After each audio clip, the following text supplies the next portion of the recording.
থেকে সদস্য সচিব শুভেচ্ছা বক্তব্য দেবে, এই উদাত্ত আহ্বান জানাচ্ছি। আপনাদেরকে আমার দৃষ্টি আকর্ষণ করছি বক্তাদের, আমরা বক্তব্যে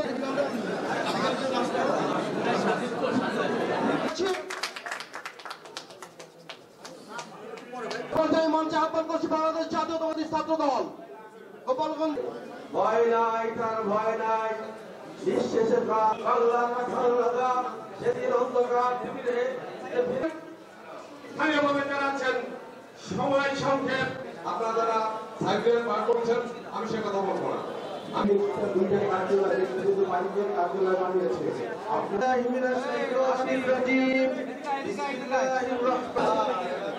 দুঃখিত দোয়া থেকে তারা নিয়ে আসেন করছি।